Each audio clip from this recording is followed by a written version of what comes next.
Hello and welcome to PFF Fantasy Football Podcast. I'm your host, Ian Hartitz, and tonight we are reviewing all the afternoon action from a very exciting Week 12. I hope everyone had a great Thanksgiving. But you know what? Fantasy playoffs are right around the corner, and we got some new shit to learn and continue to figure out. As always, I'm joined by none other than PFF's own Dwain "The Rock" McFarland. Dwain, how's your Sunday? Man, it's going great. It's pretty, interesting slate today. The late ones kind of got off to a rocky start, but things picked up in the second half for those games. So I was definitely had some DFS interest today, Ian, for sure. There you go. It was one of those days, man, where I feel like if you hit on a couple of the explosions, like it was probably one where, I don't know about you, but like I always tell myself, like, don't look at your earnings until we're done. Like, don't even do that. But every single time, like if I had Leonard Fournette on one team, and of course, like halfway through the third quarter in that game, like I'm checking the lineups and now I'm just tilting my face off the entire time. Yeah. If you had Fournette, it was a very good day today. Yes, that is true. Well, we will get to Lombardi Lenny here in a little bit. We're going to kick things off with the Bengals and Steelers. And as always with this, I'm going to quickly run through things that I saw in the games while trying to watch every bit of action today. Some sheeshes, injuries, general cool moments, and also a PFF Lily matchup stat before I throw things back over to Dwain, who has all the utilization goods that you guys always check out every week in his critically acclaimed and award-winning utilization report. I mean, if it's not award-winning, it freaking should be. So whatever. Anyway, Bengals 41, Steelers 10. Not even close in this one. Cincy covered with these, over cashed at 53.5. So yeah, Big Ben, even more horrendous than usual. Week high 5 turnover-worthy plays. It was bad. I mean, he got bailed out a couple times deep by Chase Claypool because Claypool's awesome. And the touchdown at the end to Pat Freiermuth was one of the best catches of the day. But it was like, Ben, you can't keep making this honey hole throw down the sideline when the safety's coming over. The amount of just times he tried that was honestly nauseating, as was the Steelers' insistence on keeping Deontay Johnson and Chase Claypool out there for the entire time. I get it. Deontay was like under 50 yards until probably 5 minutes left in the fourth quarter. So the fantasy manager in me says, hey, that's great. Keep feeding my guy targets. But the fan in me, and also just like the rational person in me, says, let's not get him hurt again on a meaningless play like you've already done this year. So I don't know what was going on with that. But either way, Deontay keeps on keeping on. Continues to rack up 50-plus yards like there's no tomorrow. 9 straight games with that, only matched by Cooper Kupp this season. Only other main note from the Steelers offense, because they scored 10 freaking points and largely sucked today, was Najee Harris. Season low. Let's see, he had 11 total touches. That was the first time he was under 15 all year long. It was a dud, and I'm honestly kind of surprised given the overall putrid state of the Steelers' offense this year that we haven't seen more duds from Najee. That just goes to show you how great that sweet, sweet volume can be. More interesting is the Bengals side of the ball. Joey Burrow, 20 for 24, just 190 yards, touchdown, and a pick, but the day could have been even bigger. He hit T. Higgins for what would have been their second touchdown together, about 20 yards out. They ruled it a touchdown originally, came back and said he was just short. So you're not complaining if you're T. Higgins manager. 6 catches, 114 yards, and a score anyway on just a beautiful 32-yard loft down the sideline. But yeah, truly could have been even bigger for both parties involved. It was hard for anyone to really ball out when Joey Mixon, 165 yards on the ground and a pair of scores, ended up being our highest graded running back of the week, I believe, so far, because 127 of those 165 rushing yards came after contact. All year long, Joe Mixon has really been balling out, Dwayne. A lot of it has been volume, but he's also been carving out, making dudes miss, getting yards after contact on his own as well. So Joe Mixon, someone that we really drafted and as a late first, early second round back in August for the volume. It's been good to see him also have these games where he comes on and just shows that, hey, he can be a baller in his own right, get by on more than just raw touches. I mentioned the T. Higgins sheesh. It does suck that Auden Tate is still sidelined with a thigh, but the Bengals are figuring out a way around it. And that is going to about wrap it up on my end of things, Dwayne. With this one, we did see a little more Chris Evans involved. Now, my dogs are not happy about Chris Evans being involved, but Dwayne, is this something where it was still the Joe Mixon show, or are we actually now seeing Evans really start to displace Samaje Perine as the number one backup? Because even though Perine is valuable, man, if Evans could get that job to himself, I just think his ceiling is a lot higher because we've seen him flash as a receiver so far. Yeah, I mean, it really looks like it's going to be a split between the two. If we were to see a situation where Joe Mixon went down, P. Ryan and Evans are both really involved. My guess is P. Ryan would take over the short down and distance, early down work. Chris Evans would really get the passing down work. This week, 86% of the 2-minute offense actually went to Joe Mixon. The long down and distance went to P. Ryan, but then you saw Chris Evans rotating a little bit, as well. So, but I mean, Mixon getting 74% of the rushing attempts, like you mentioned. Today, he didn't have to change his point of attack ever. So the hole he was running to is the hole he ran through every single time he ran today. So anytime you have a back that gets that, where they can have that confidence, right, and where they're going and where the block's supposed to be, it typically works out really well, especially from a yards after contact standpoint, which is what you already kind of hit on with Mixon, but 4.79 yards per attempt after contact. Like, that's insane. That's ridiculous. So, Mixon locked and loaded. I mean, look, he scored 2 touchdowns. I think this is the 4th week in a row that he scored 2 touchdowns. So, I mean, he's in great shape from that standpoint. He was actually utilized a little bit in the passing game today. We haven't seen that as much lately, but 17% of the targets did go through Mixon, 24% targets per route run. As far as the rest of the Bengals, really the only person I want to hit on is T. Higgins, like you mentioned. Could have been an even bigger game, with another touchdown, but we've been talking about this. Like, his underlying utilization has actually been really strong. His targets per route run were actually 1% higher, whatever, tomato. It was like close anyway with Jamar Chase, but technically it was 1% higher. And we knew this boom game was coming for T. Higgins. And I think people just probably lost faith, though, Ian. To be honest, I had a ton of T. Higgins questions, like names that I would never think people would be asking me about over T. Higgins. And insulting start-sit questions. Yeah, and really, he hasn't been bad. Like, he had last week was a bad week, but the 2 weeks before that, both of those weeks, he was in the top 36 for sure. I think he was actually in the top 24 both of those weeks. So T. Higgins continues to cook. 73% of the air yards today, 30% of the targets, targeted on 29% of the time he was in a route. He and Joe Burrow are locked in. Like, as far as the top 3 targets with Burrow, 100% catchable to Boyd, 100% catchable to Chase, 86% of the targets to T. Higgins were catchable. So those are all great. 17.9 ADOT today for T. Higgins, where we had really seen Jamar Chase getting used more down the field. Today, T. Higgins got some of that love. Jamar Chase was actually used much more underneath. His ADOT was only a 2.3 today. On the Steelers side of the ball, Najee Harris, this is the first game, Ian. This is from a utilization standpoint where we really didn't see him just totally dominate everything. Now, part of this was just the game script late in the game. I just think they didn't want to risk anything with Harris. But we saw him get 53% of the rushing attempts, but only 58% of the snaps. Usually he's up around 70, 75% of the snaps. But I wouldn't sweat it. I think it was just based on the game. It's a bad game. You're just going to write this one off for Najee Harris. You just move on in the next one. But this is the 3rd or 4th week in a row where we've seen the efficiency thing be an issue, despite the fact that he's seeing plenty, of utilization and plenty of work. Pat Freiermuth did get up to 66% of the routes. We'd like to see that around 80% because we have no Eric Ebron, but we've got Zach Gentry. You've got to get Zach Gentry his routes. Like, it's written in a manual somewhere. It's probably up next to the Jimmy Graham no trade clause, Ian. Somewhere in there, but Zach Gentry, you're gonna have to figure out like what your bid is whenever you talk about Zach Gentry. But got to get him in some routes. You already mentioned everything on Johnson and Claypool. I mean, just real quick on Johnson. I mean, again, man, 36% of the targets. Like, I don't know. It's crazy to see this guy at like 35% of the targets every single week. Like, he's pretty much like in Keenan Allen territory now, Ian. That's kind of what I think of when I think of Deontay Johnson.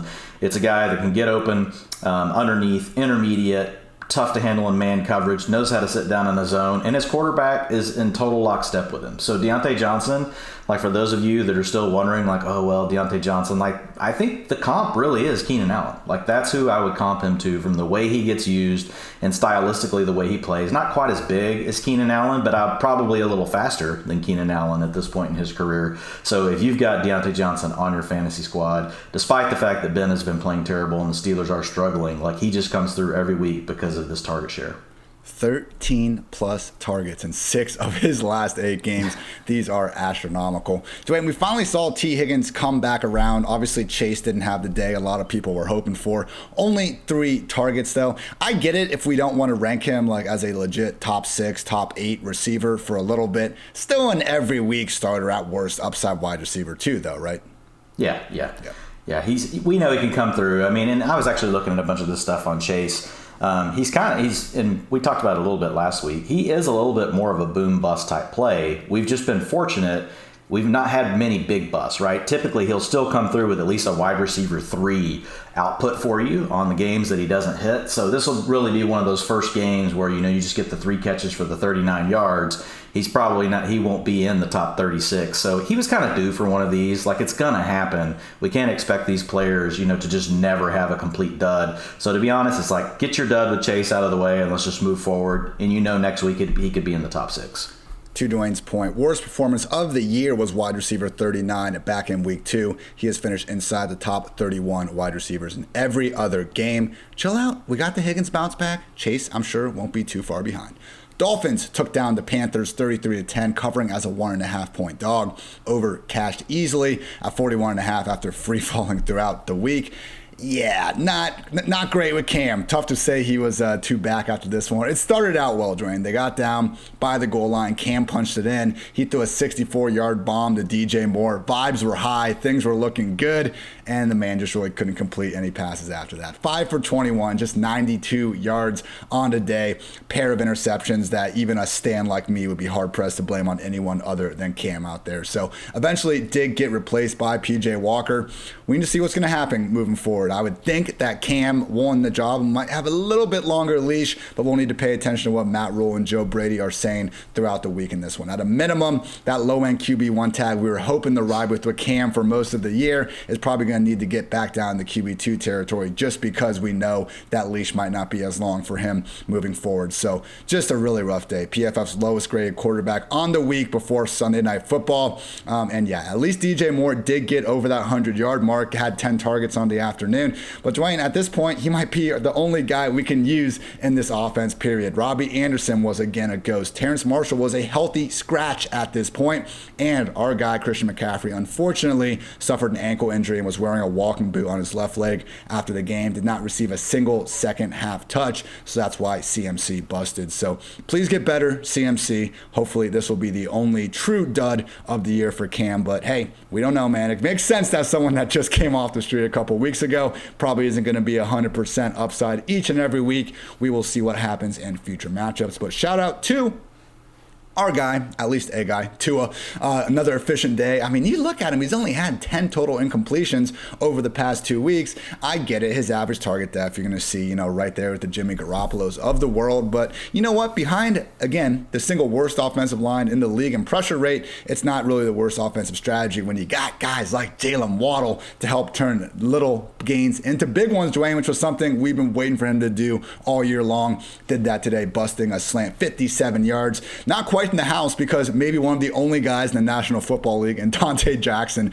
was able to run him down there. Dante Jackson, the NFL did this 40-yard dash competition. I think it might have been last summer. It was within the last year or two, and I'm pretty sure Marquise Goodwin, who is a legit Olympic track star, was the only guy that could knock off Dante Jackson. So awesome game for Waddle, 137 yards and a score on a contested catch. Actually had a week high 3 contested catches on the afternoon. So great stuff seeing that out of him, and more really starting to emerge as not only just a low-end wide receiver 2, but someone that is flirting with wide receiver 1 outcomes here and there as well. Great to see from the NFL Draft's number 6 overall pick.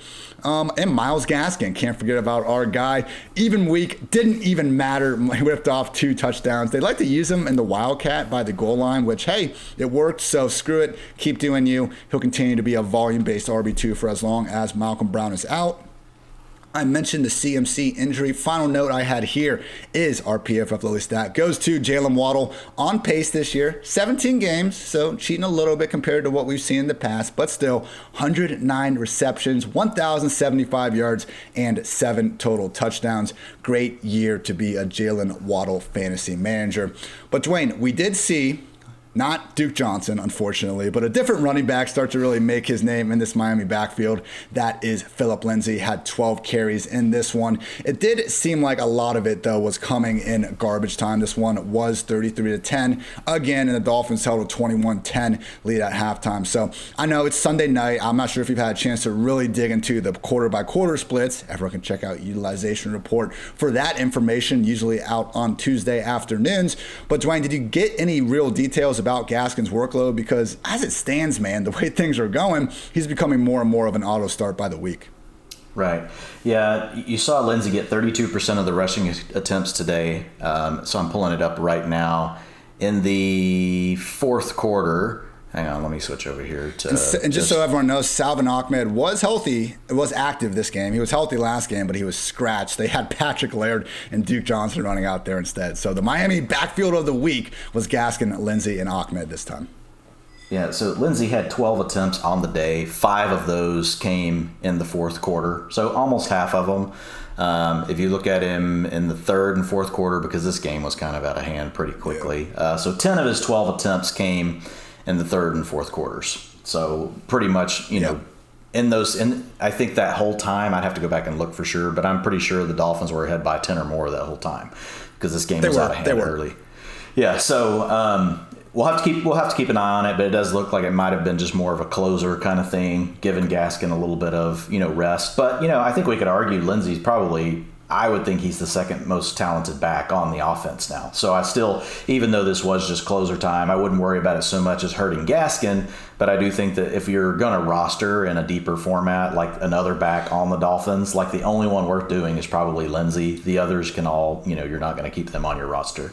So he was out there for only 20% of the snaps. So again, that's kind of another tell that it was really just more around this 4-minute offense kind of, hey, let's just get everybody on the bus and get back to the hotel kind of thing. Well, I guess this was a home game for the Dolphins, so don't have to go to the hotel. Just get everybody home safe, Ian. You know what I mean? There we go. Yeah, so Jalen Waddle, 32% target share, 67% of the air yards, 5 yards per route run today. Like that, so that's pretty good.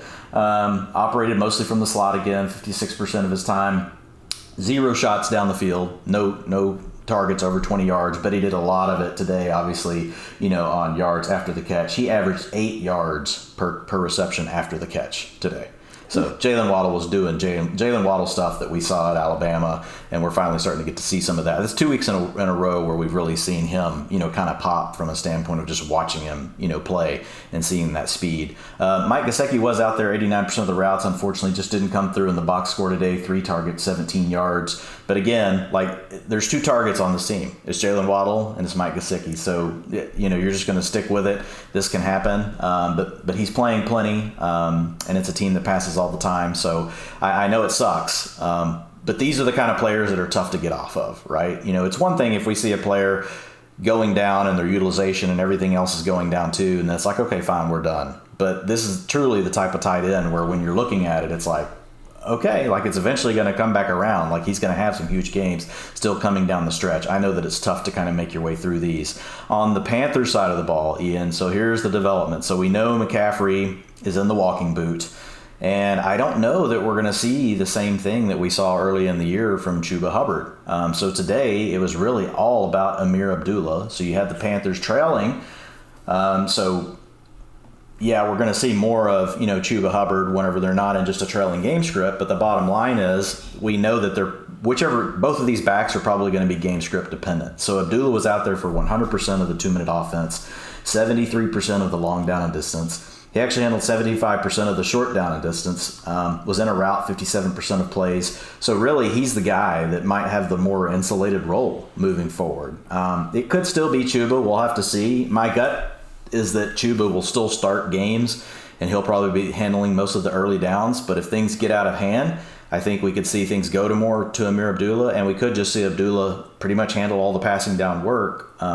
And we kind of saw that earlier in the season too, right? A couple of games where Chuba didn't get that passing down work, and Abdullah, he's actually really good at that. So I think that's going to be a situation that we'll have to kind of keep an eye on. So for those folks thinking about what they're going to do about McCaffrey or thinking how valuable is Chuba Hubbard going forward, I don't think it's going to be as valuable as what it was at the beginning of the season. I do think Abdullah is going to be worth a stash in deeper formats, depending on how long we think McCaffrey's going to be out. But it looks like it'll at least be, he's probably not playing next week, would be my guess, just based on being in the walking boot. DJ Moore, 40% of the targets. I talked a lot about him on Twitter this week just because he's really their best player against man coverage. Robbie Anderson struggled really badly against man coverage, and we knew that the Dolphins ran more man coverage, like 48% of the time they're in man, and then they run cover zero more than anyone else, as well, and they really just tempt you. And man coverage can be really problematic, Ian, for quarterbacks that don't have really strong accuracy. And it shows up in these type of games. And I think that's what happened to Cam Newton today. He's got he's got average accuracy, but it's not great. And I think DJ Moore is really the only player on the team that can consistently win against single coverage, at least right now. Not to say Robbie Anderson could never break out of a slump, but Anderson only saw 3 targets today, 1 catch, 15 yards. DJ Moore, 10 targets, 4 receptions, 103 yards. 70% of his passes were actually catchable. We'd love to see, that 10 targets turn into 7 receptions for 120 yards and, 2 touchdowns, but it is what it is. He's still the primary target, and we're just going to have to roll with him.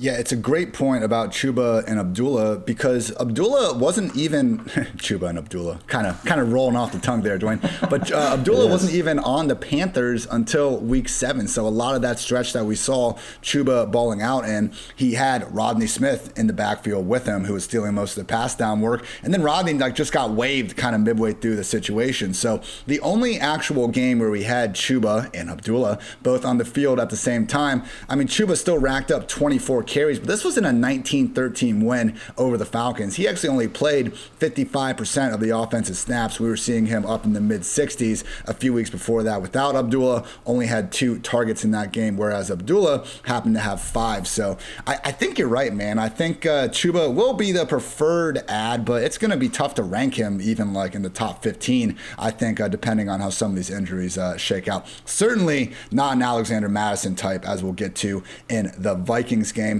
And yeah, Dwayne, it is one of those things with the cover 0 that we mentioned on our game-by-game preview pod, talking about the success they had against Lamar Jackson. I thought DJ Moore and McCaffrey could maybe create a little bit more after the catch than some of the things that we saw Lamar deal with. Obviously, you lose CMC. That can make a defense's job a lot easier.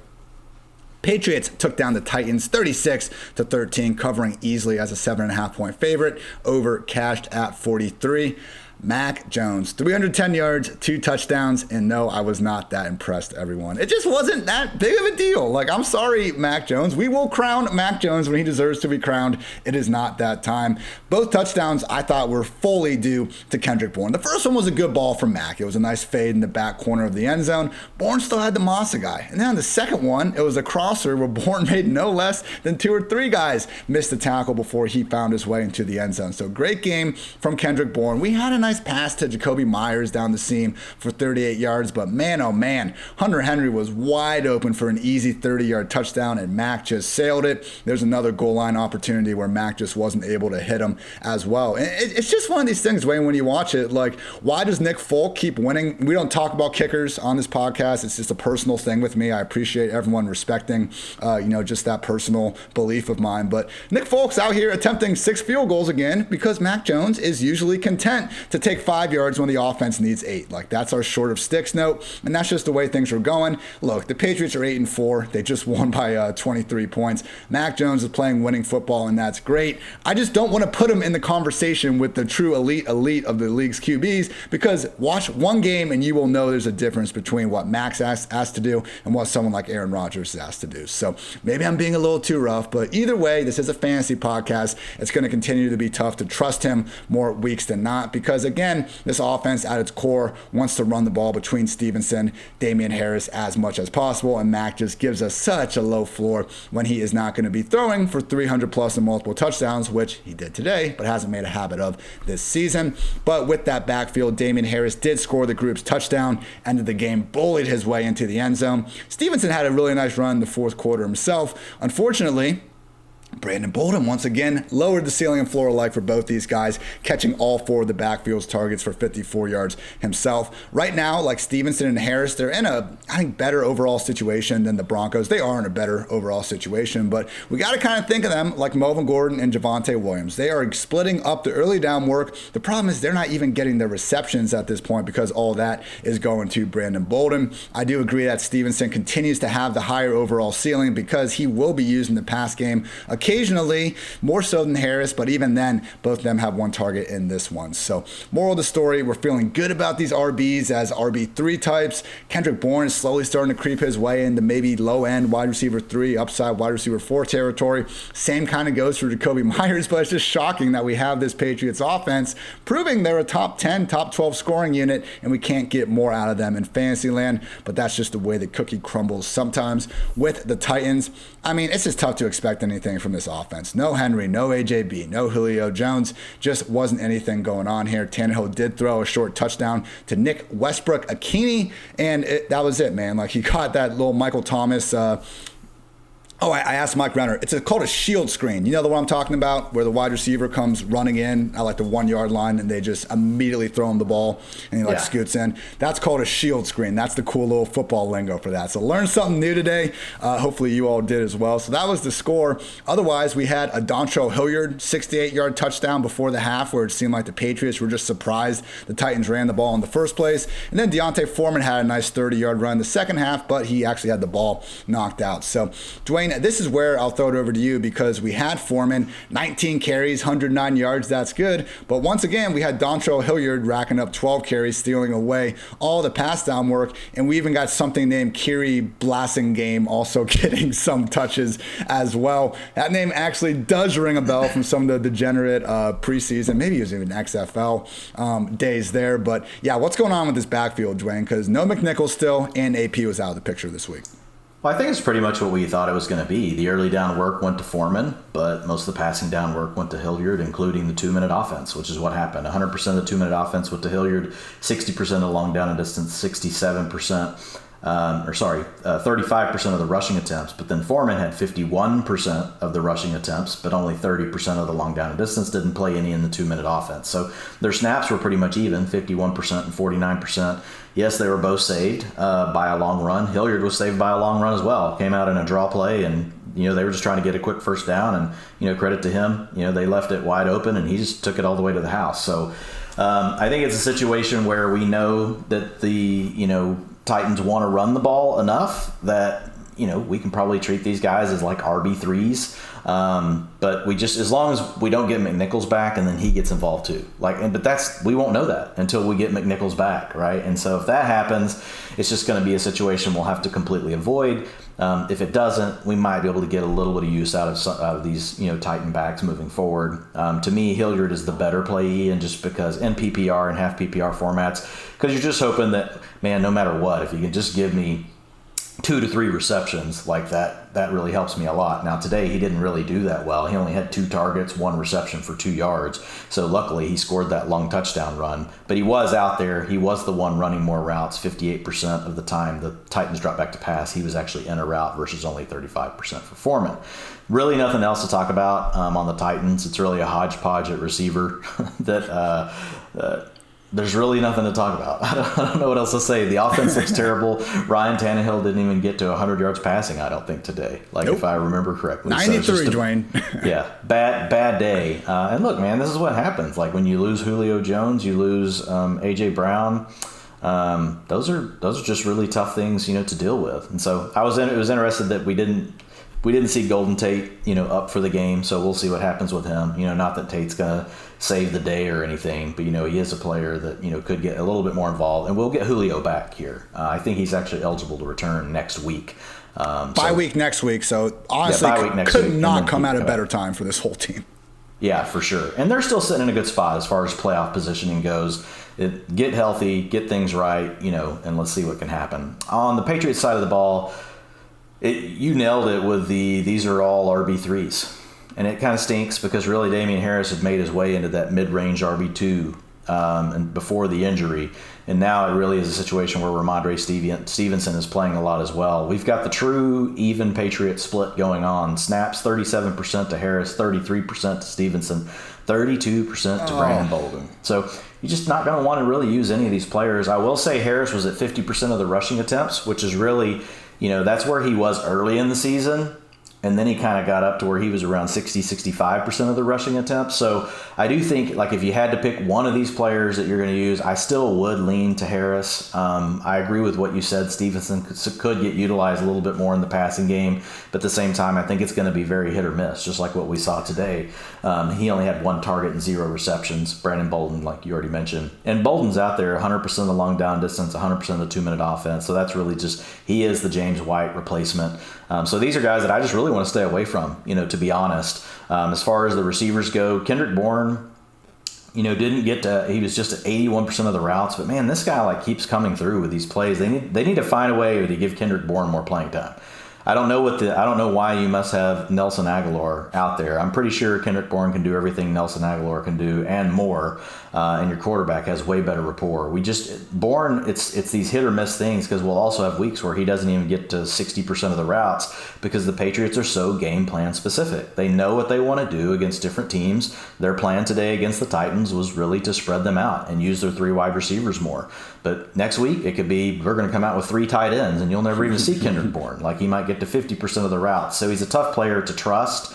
But if you are interested in just thinking, maybe they'll just eventually give the guy more playing time, that's really what you're betting on. If you're gonna pick up Kendrick Bourne, that or you've got the Bill Belichick decoder ring, and when the Patriots are going to use 3 wides. If you know that, you could probably say, okay, Kendrick Bourne's a boom bust wide receiver 4 at that point, is the way I would treat him.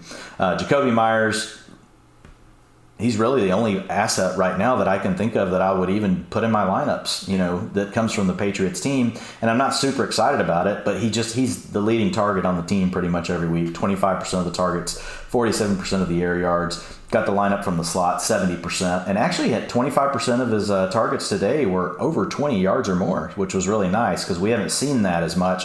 And that's kind of been our knock on Mac Jones, but he did, to his credit, he cut it loose a little bit today. Everything wasn't short of the sticks. If you could get some more plays like that from Jacoby Myers, he could really have some value down the stretch. But again, I think everything is so game plan specific, you can't count on it.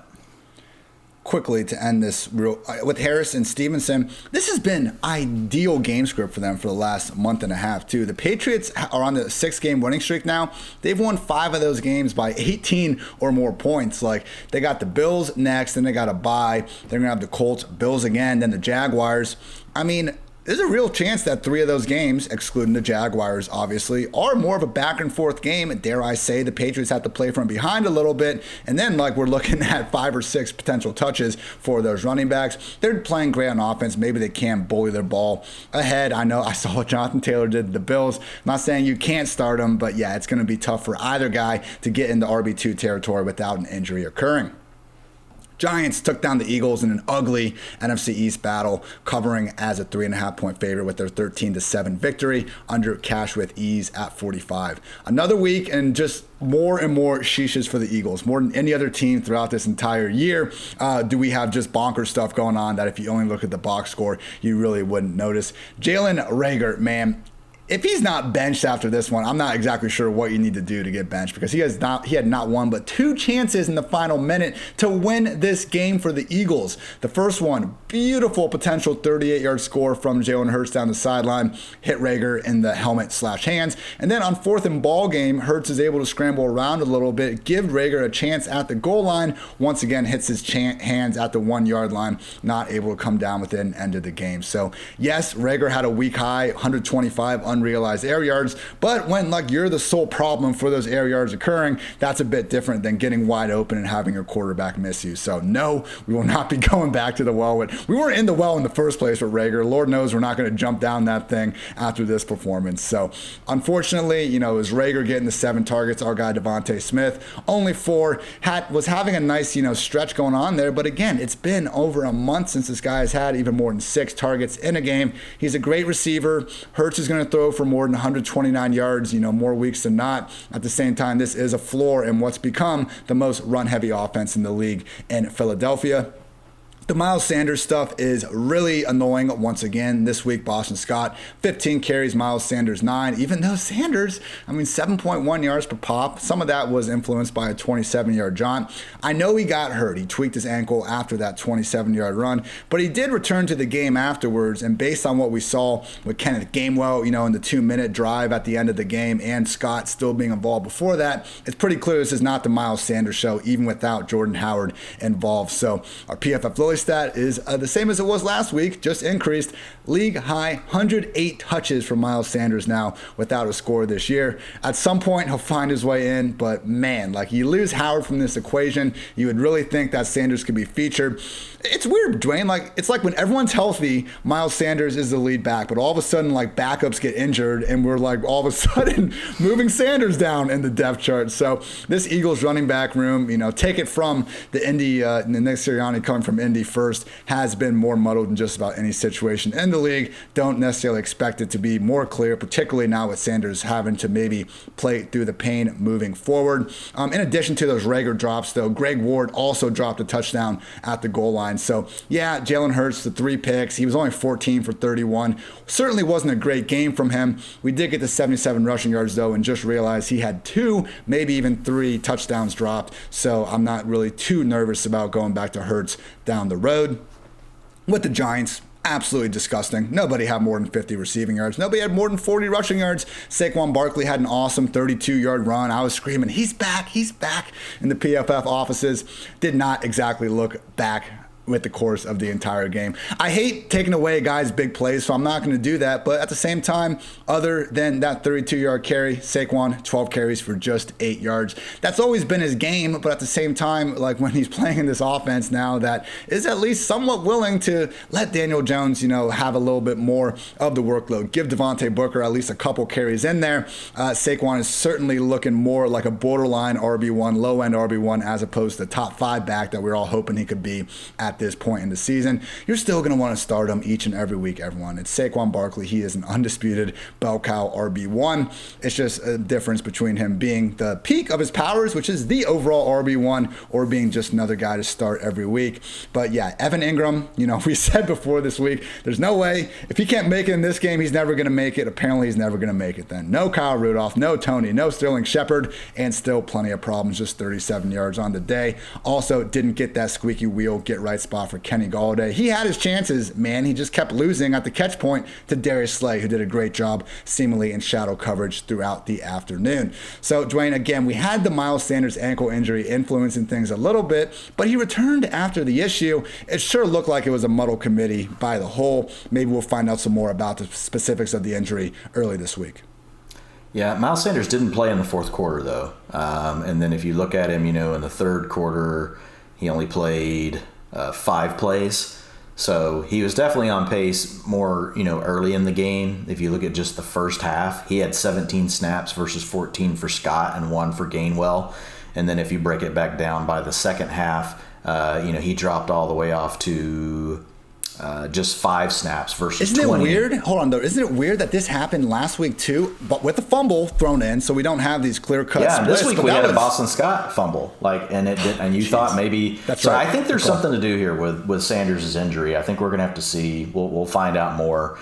But because we've seen the Eagles, if you get a fumble, they'll send you to the bench, and that didn't happen with Boston Scott. We did see more Kenneth Gainwell though after the Boston Scott fumble, which was later in the game. So I agree. I think mostly this is just muddled, and it's hard to pick, who you want to play each week. I think Miles Sanders, if healthy, it's fine. He's a low-end RB2, and you're hoping he has a week where he can actually stay on the field. If he gets, 40 to 50% of the rushing attempts, on the Eagles offense, typically that's going to be enough. It wouldn't have been today just because, we saw the Eagles actually get pushed out of their, what they've been doing that's been so successful for them, over the first, or over the last 4 or 5 weeks, which is just so super run heavy. And they wanted to do it. They just couldn't get things going today.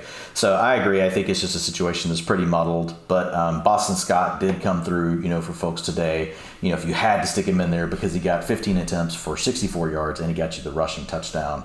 And he he got 2 receptions for 8 yards. So if for some reason Sanders is out next week, then yeah, I think, and if it's Jordan Howard out again as well, then Boston Scott will probably be an RB2 for us. Yeah. As far as the Eagles' skill receivers, there's nothing new. You really hit it. Like, look, it's still pretty much a funnel between Dallas Goedert, and Devonta Smith. It just wasn't as much today. Today it was 24% target share to Jalen Reagor, which how'd that work out for the team? Didn't work out very good at all. Dallas Goedert, I know, look, it's just kind of like the Mike Gesicki thing. I know it's frustrating, but he's out there for 89% of the routes. Typically his targets per route are up over 20%. Today he was only targeted 10% of the time. So I didn't get a chance to see necessarily what the Giants were doing in coverage, but teams know that these are the 2 main players as well, right? And Jalen Hurts is another player that doesn't really have that hyper accuracy that you need, especially when you face man coverages and different things like that. So you're going to have bumps in the road with the Eagles offensive skill players, knowing the way that what their formula is for winning, knowing the limitations of the quarterback, at least at this stage in his career, and knowing how the opposing defenses are going to adapt based on, what they have. But it is what it is at this point. If you look at the Giants, though, Barkley, you hit it on the head with, he is an every down back again. 87% of the snaps, 72% of the time he was in a route, 54% of the rushing attempts, 29% of the design rushing attempts today went to Daniel Jones. Which I just, I watch, I get it. He doesn't look very good as a runner, though. He is, though, Dwayne. He's the fastest man alive. Haven't you heard next gen stats? I know. It's just like Daniel Jones. I'm like, man, I just it doesn't make sense to me. Like when I see some of these other quarterbacks where I'm like, oh, that makes sense. Like when I watch Daniel Jones do it, I'm like, they're just forcing this on this guy. Yeah. And which may have more to say about, the passing game and what some of his limitations are, in that area. But Barkley, 17% target share, 21% targets per route run. Really nice today. He was stuffed on 15% of his attempts. Only 8% of his carries went for 10 yards or more. So that's probably actually just 1 carry. Yards after contact, almost all of it had to come after contact, 3.62. So he's not getting any favors from his offensive line either. 23% of the time, he changed the point, of attack, whenever he was approaching the line of scrimmage, which is also classic Barkley. He's always looking, to your point, he's looking for the big play, right? And so that's what leads to the higher stuff rate as well for Barkley. But his offensive line wasn't doing him any favors either. If you look at the run blocking grades today for the Giants O-line, not very good. Ingram and Galladay, you already hit. I'll just quickly say on Galladay, 83% of the routes today. You'd like to see him up at 95 to 100% of the routes for how much they paid him, and considering everybody that's hurt. Come on, Kenny. What's going on, dude? 7 targets, 3 receptions, 50 yards. Operated some from the slot. 14% of his attempts or targets were over 20 yards or more, but only 57% of his passes were catchable today. Now, some of that's to do with the coverage, and getting the shadow coverage from Slay. Not the easiest thing, in the world to beat. But Galladay, slowly getting more involved. It's just a bad offense, man. So it's tough to say what it's really worth. I mean, I think I'm keeping him in the wide receiver 4 boom bust range, open to the fact that we know the guy's been a good player in the past, and if the Giants can somehow get their offense to start clicking, it would be big for Galladay and Barkley. That's what they need. They just need to be living within a healthier offense. And right now, the Giants, Freddie Kitchens didn't really fix anything for Jason Garrett. Not the best takeover for the Clapper by any stretch of the imagination, but win is a win is a win. Kudos to you, Daniel Jones and the Giants. Falcons took down the Jaguars 21-14, covering as a 1.5 point favorite under cash with ease at 46. Cordero Patterson's world, we are just living in it. 108 yards on the ground with a pair of touchdowns, looking like the best player on the field because he was the best player on the field and has been for most of the season. Good to see him immediately get back into that upside RB2 range. I mean, today he was living on the ground. Usually it's as a receiver. Going into this week, he was PFF's highest graded receiver, regardless of position. Only I think only Cooper Kupp was more efficient on a per route basis. He was number 2, could have been Kupp, could have been Debo. You guys get the point. Other than that, though, just a pretty rough game from the Atlanta offense. Again, Matt Ryan, just 190 passing yards. He did throw a touchdown to Russell Gage. Nice route concept, over the middle. Gage had a good enough game, 6 catches, 62 yards. But Dwayne, we've seen seen Gage, we've seen Zacchaeus, we've seen different receivers have good games. The problem is we then see their 0-point floor almost a week after. So yes, good game from Gage. Just realize, everyone, he has goose egged in 2 of the last 5 weeks. So be careful about trusting him as more than a boom or bust wide receiver 4 moving forward. And he's doesn't even have like true boom in his range of outcomes. So probably more of a low floor wide receiver 4. And yeah, another disappointing game from Kyle Pitts. 2 catches, 26 yards. Dwayne, last week, Bill Belichick's genius was able to shut down Kyle Pitts. This week against the Jaguars, I'd be curious to hear what the excuse is from people there. But it's disappointing. He's 21 years old, trying to be a featured receiver. Maybe that's just a little too much to ask from him in his young career. But at the end of the day, he scored 1 touchdown this year, and that was when the Jets decided to cover him with the defensive lineman at the goal line. So it's been over a month now since we have seen him go for over 100 yards in back-to-back games. At this point, he's still starting in these lineups. It's like Gesicki, it's like Goddard. The usage is too damn good to really get away from. I'm sure we'll see better weeks down the road, at a minimum, behind guys like Kittle, Hawkinson, Andrews, Kelsey, hopefully Waller's healthy. Behind all those guys, I think Pitts does deserve to probably go down to the lower half of the tight ends that we know are going to be in the top 12 week in and week out regardless. Over on the Jaguars side, another game where Trevor Lawrence, like, you see the flashes. I think it's kind of fair that people aren't too worried about Trevor Lawrence moving forward, because what's he supposed to do in this offense? Like, we now got Tavon Austin being his red zone threat, and to Trevor's credit, he threw a great ball that Tavon came down with in the back of the end zone. But Laviska Shenault, 9 targets, caught 5 of them, 33 yards. Marvin Jones, 7 targets, 4 catches, 43 yards. Gotta get Laquan Treadwell, 8 targets, 4 catches, 53 yards. They're continuing to spread it out with these backups, and because of that, like, we're not getting, like we talk about in Tampa Bay, when one of AB, Godwin, or Evans are out, usually Brady is condensing the targets onto his other guys. Today we saw Rob Gronkowski have a big game. That's just not what's been happening in Jacksonville. A new guy steps up. In this case, it was Treadwell, and Tavon Austin a little bit involved too, and it just really renders all these pass game options as borderline useless. So, Laviska, Marvin, we'll probably have him in the top 50 somewhere, but I'm going to be answering the majority of start-sit questions with the other guy, as we have done all season long. Good to see James Robinson, though, get over 100 total yards on 20 touches. Sure looked like his usual workload was back in action. Unfortunately, and we talked about this on the injury pod on Friday, I hope you were off Dan Arnold already, because James O'Shaughnessy got activated off the injured reserve list and was back in action in this one. Regardless, Arnold did suffer a knee injury, so he has been ruled out, and we just need to go to a different tight end moving forward. With O'Shaughnessy there, it does look like they're going to be splitting things more times than not. Find a better tight end than Dan Arnold. He got us there, got us through a good month. That's fine. Thank you, Dan. That is going to be it. Only 2 sheeshes in this one. Trevor Lawrence should have had a second touchdown. He had Dari Ogunbowale with an easy 11-yard score, went right through his hands. And also, Russell Gage, second time in like 3 or 4 weeks. This guy has some of the worst hurdle attempts I have ever seen. He got straight up stood up a couple weeks ago, and today he had another horrendous one. So I'll make sure to clip those and tweet out a video highlight, because I got to touch on all the really important things out there, Dwayne. But let's stick with Jacksonville, because much like some of these other atrocities of offenses that we've talked about already, at this point in the year, there's one guy we can focus on, and that is the artist known as James, RB1's son. It at least looks like Urban knows how to get one guy the football a bunch, and that is Robinson. Yeah, he had 64% of the rushing attempts, but it's like we'd still like to see more. Like, he's giving all the long down and distance, all the 2-minute offense, all that's going to Carlos Hyde.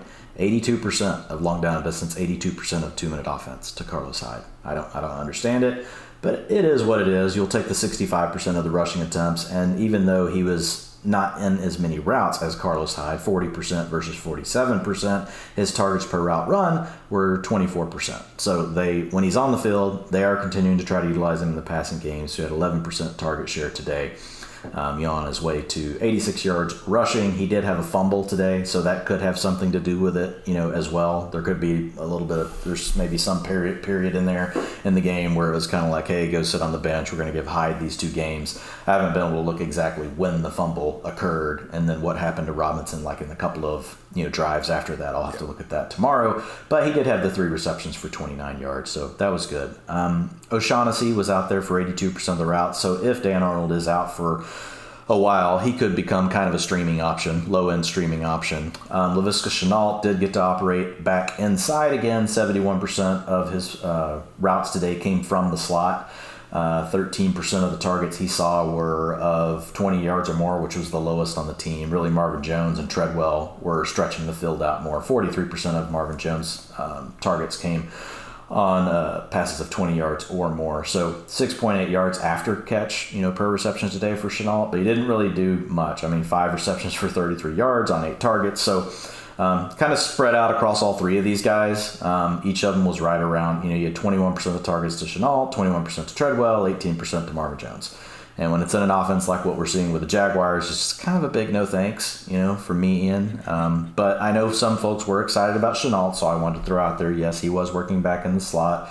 This was one of his better target games, that we've seen in a while. But again, not able to do much with it. As far as the Falcons go, Patterson, 57% of the rushing attempts today, playing 48% of the snaps. 2 weeks off of a high ankle sprain, doesn't really matter. Whenever you talk about Cordarrelle Patterson, he's just going to do his thing. 16 carries for 108 yards and 2 touchdowns. Kings stay kings, Dwayne. You know that. 25% of his carries went for 10 yards or more. So his explosive run rate, 25%. Cordarrelle knows what he's doing out there. That is it. You hit the thing on Pitts. 91% of the routes, you nailed, just like Gesicki, just like Goddard. These guys are getting to play. And he even had the targets today too. 21% of the targets, 41% of the air yards. Just couldn't do much with it. 6 targets, only 2 receptions for 26 yards for Pitts. But mid-range tight end 1. If you want to make him more of a low-end tight end 1, I'm not going to argue. But he is a tight end 1 still. Dwayne, I think almost a better, if you really want to find out who the best fantasy analyst is, the best ranker, I think it'd be more realistic for us to rank usage before the games, not even fantasy points, because that's all we can really do. The flukiness that occurs with the plays and the touchdowns and the yards, that's why we love football. The best we can do is try to figure out who's going to be out there on the field. Right. And we can do some estimation of the quality of the usage as well. You're right. I shouldn't sell us out too short. I'm sorry. But to your point, that's less controllable. Yeah. Figuring out the roles is not controllable either, but it is more predictable than trying to figure out all the other variables. So I agree with you. Jets took down the Texans. Riveting matchup here, 21-14, covering as a 2.5-point favorite. Underdog, under cashed at 44.5. Zach Wilson made one great play in this one. He hit Ryan Griffin in the back of the end zone. Potential 16-yard score. Had to roll out to his left. You saw some of the arm talent. Other than that, just wasn't too impressed. Had the biggest laughing stock moment of the day. I think he kind of did a little bit dirty on it. He was basically running up in the pocket. He threw a shovel pass off Ty Johnson's back. If Ty didn't turn around, I'm sure we wouldn't have laughed as hard as we did. Unfortunately, he didn't turn around. It hit him in the back and ended up getting picked off, so we had a butt interception to put in the New York Jets Hall of Fame right next to the infamous butt fumble from back in the day. But Wilson still took 4 sacks. We saw a lower average target depth in this one, so from that standpoint, maybe it is a positive. It was kind of funny when Mike White was doing his thing and Zach Wilson said he wanted to be more like Mike White, but what he meant in that was that he just wanted to take the easy completions and get those checkdowns when they're there and when they're available. So from that standpoint, I think you could argue that Wilson did show some signs of progression, but I think it's going to be until 2022 at the earliest until we see some real upside from this offense from anyone other than Elijah Moore. Did come away with a team high 8 targets. Corey Davis was sidelined during this one, so maybe can't expect as dominant of a target share when Davis is out there. But at a minimum, this is good. He is now the featured 1A, if at worst 1B receiver in this offense. Nobody else had more than 4 pass game opportunities on the afternoon. So I get it. Elijah didn't really return the top tier value we've seen him do for the better part of 4 or 5 weeks. Just realize now we're comfortable still going back to him even after a dud because we still have that top tier usage. Before it was just a little more fluky trying to figure out, is he going to actually be able to keep on keeping on or not. So if we can get Flacco back under center, that'd probably be a positive, but we will see. Wilson did bang up his knee, I believe it was, at some point. Maybe it was a hamstring, went out of bounds. He stayed in the game, so I don't think he's necessarily too banged up, but something to keep an eye on for sure. Unfortunately, the Ty Johnson waiver out of the week did not go everyone's way. Why? Because we got to get Austin Walter as involved as these other guys.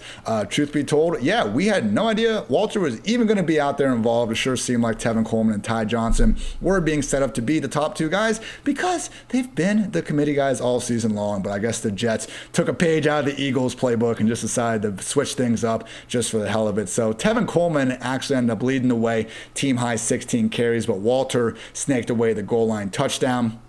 And we even saw Coleman get the pass game opportunities, Dwayne. That was the most surprising part to me. I almost expected Coleman to be the lead early down back, but we were here for those targets. It was a mix of the Jets, for once actually getting to play with the lead for a little bit in this one, and then also just Tevin Coleman again playing ahead of Ty Johnson. So brutal situation. We'll probably put... It's going to be hard to put any of these guys in the top 30, let alone the top 36. Please try to play another guy than anyone on the Jets offense unless their name is Elijah Moore at this point. And with Houston... Ty Johnson did keep the passing down role. It's just... Really? It's what you mentioned, the Jets, just the way this game script worked out. He had 50% of the long down and distance. They didn't even use the 2-minute offense today. Okay. Ty Johnson was in a route 37% of the time. Tevin Coleman only 23% of the time, but he did lead the team, to your point, in targets. He had 3 versus only 1 for Ty Johnson and then 1 for Austin Walter. But yeah, look, for me right now, it's like Tevin Coleman, you can look at him as an RB3. You can't touch either of these other guys. No. And that's the problem. Like, we could live with Coleman and Ty Johnson. When you put a third party in there, it becomes way too complicated. And Houston, I thought that was what was going to happen. I thought Royce Freeman, who was active for the first time all year, would make this a far more annoying 3-back committee than most were anticipating. And Freeman only played on special teams. Did not matter, though. Johnson, Burkhead. And Dwayne, this was kind of our conclusion talking about this on the preview show. It was like, in the 2 situations this year, basically, that we have seen these Texans running backs get fed like legit volume, they still haven't produced points. We can barely predict what's going to happen anyway, and the upside to predicting what's going to happen still isn't high. So David Johnson had, 12 total touches, was only able to get 55 total yards. Burkhead had 15 total touches, but he finished with just 54 scoreless yards himself. So no, please try to avoid playing these guys. Yeah, we might be able to now squeeze them in the low-end RB3 territory alongside some other guys that we would rather not play. But again, it seems to me like a matter of, when, not if Freeman comes into the picture, makes this an annoying 3-back committee. Maybe Scotty Phillips gets off IR at some point. Maybe they sign someone else. We don't freaking know. The only thing we do know is that Brandon Cooks remains very good at football. Caught a 40-yard laser from Tyrod Taylor for a touchdown. Really did save his day. Just 3 catches, 45 yards on the afternoon. It's just this Houston offense really struggle busing right now. So Cooks, he'll remain, a boomer bust wide receiver 3 that will put up some points, but man, it's just harder than ever to really feel good about him on a week-to-week basis. Usually the usage of a wide receiver 1, but man, even that's been a little bit tougher to come by in recent weeks. Like, we want to see this sort of game when Tyrod Taylor has 26 pass attempts.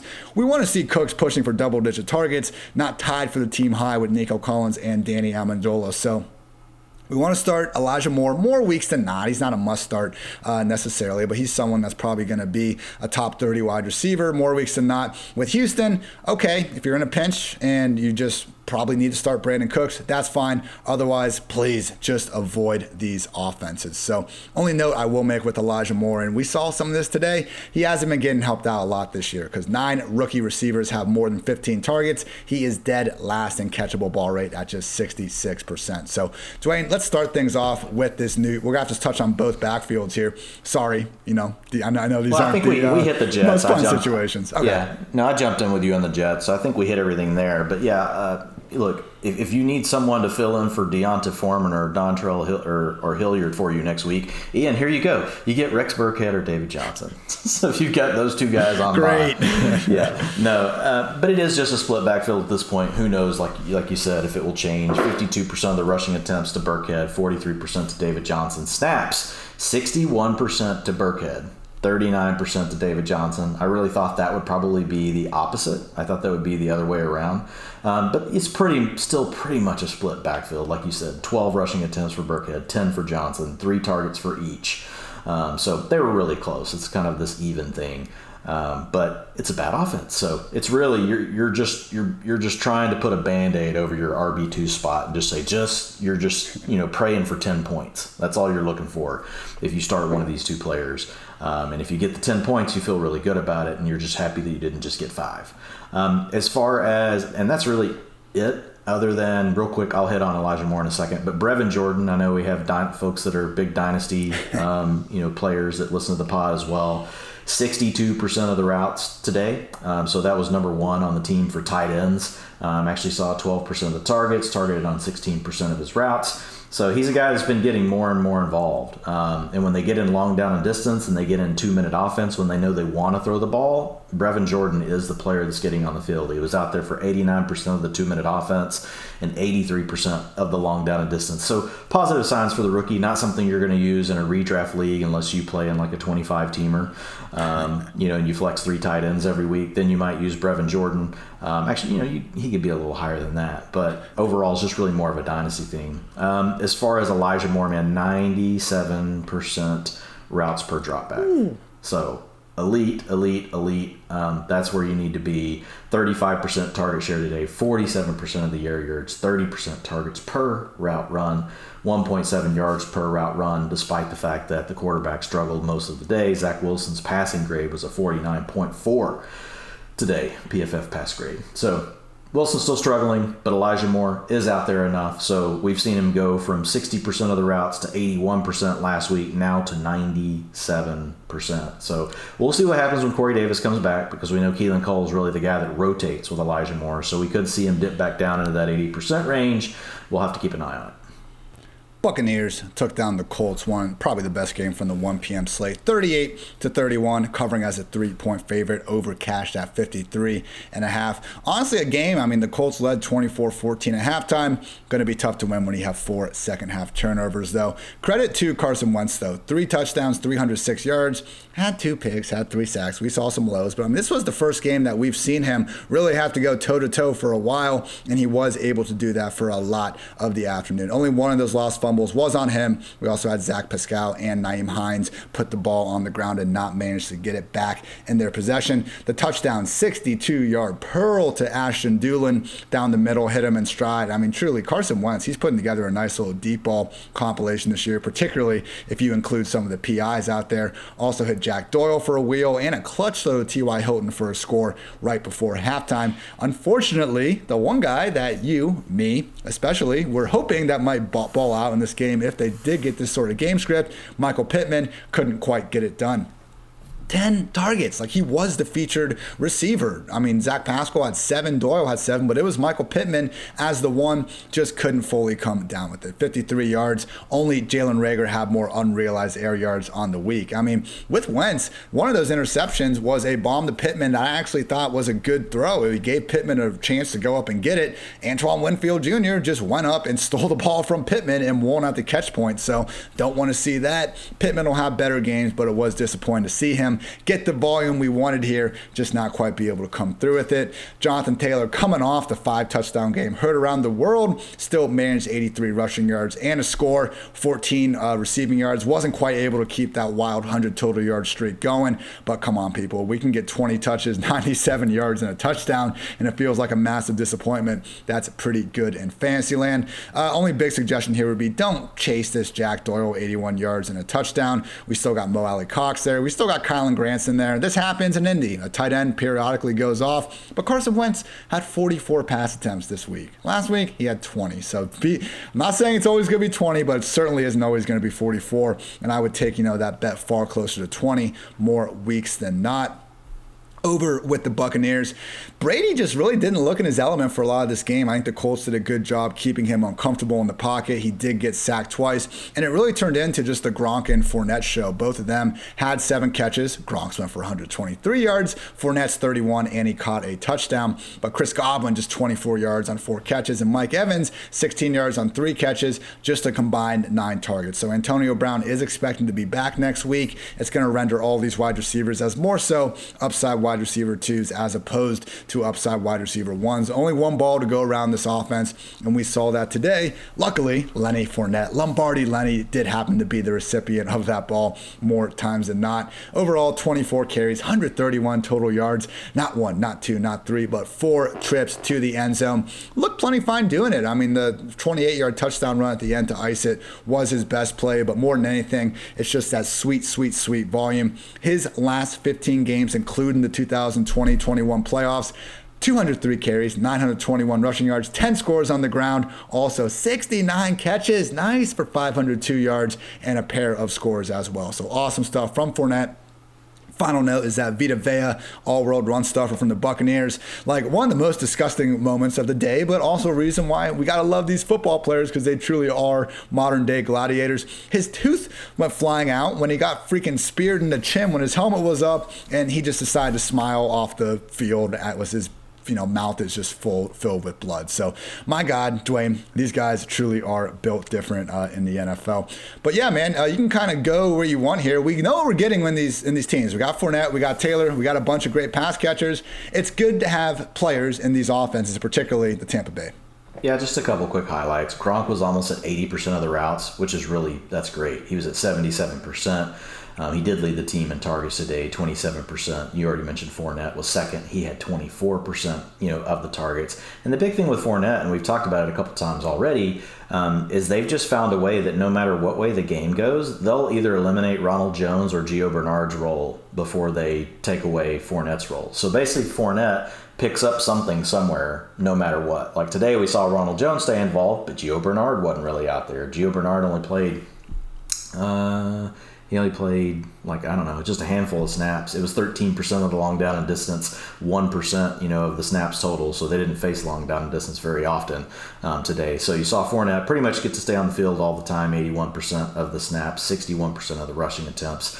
But he got to keep the passing down work, even though he gave away a few of the rushing attempts to Ronald Jones, who had 25% today. So it's a really good spot for Fournette to be in, no matter what. Like they find a way to insulate his value for fantasy managers.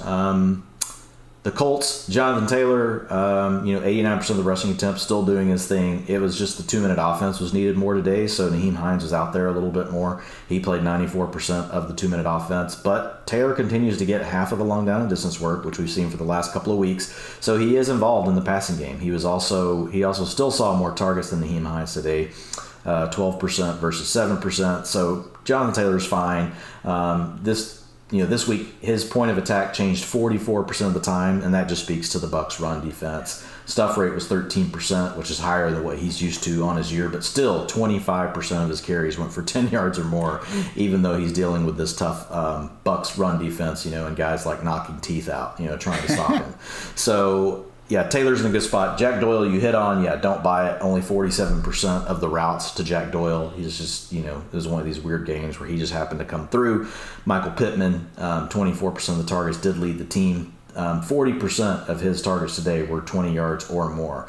So Pittman's going to have his games. Just didn't work out today for him. And some of those plays, I was watching them, like it was tough coverage, and Pittman, it's like just jump ball situations. So it's not the easiest. T.Y. Hilton was out there for 65% of the routes. He saw 5 targets, 4 receptions, 28 yards. He did catch a touchdown, but also not dependable because he's only out there in 11 personnel, and it just depends on the game script for the Colts. But typically that's somewhere between 60 and 65% of the plays. There's not much that you can do with a guy like Hilton.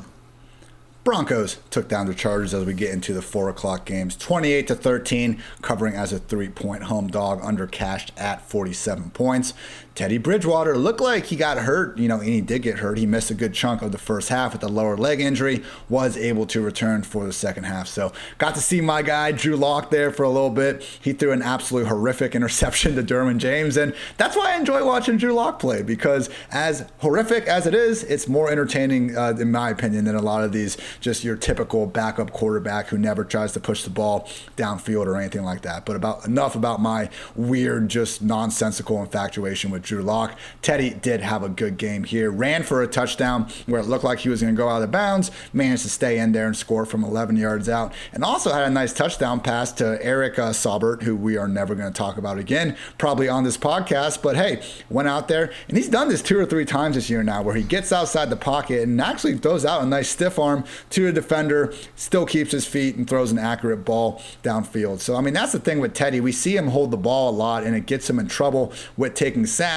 But when he can use his feet to extend plays, that's when we get the best version of him. So great stuff from Teddy. Unfortunately, when not a single Broncos receiver has more than 4 targets, we're not going to see anyone put up legit fantasy points. That's what happens when you win a game and you only need to throw the ball 25 times. So Judy, Sutton, Patrick, Alberto, Noah Fant, they all busted again because of that lack of volume. So Teddy, him spreading the ball around, obviously it's probably a net positive in real life. Didn't help in this one. We're going to continue to treat Judy at this point as the only locked in starter, and even then he's more of a wide receiver 3 than anything more. I know they paid Sutton, I know they paid Patrick. Sure seems like that might have been more of an investment, whoever's going to be under center in 2022 and beyond, because we all know they are not quite getting the most out of them in this current edition of the offense.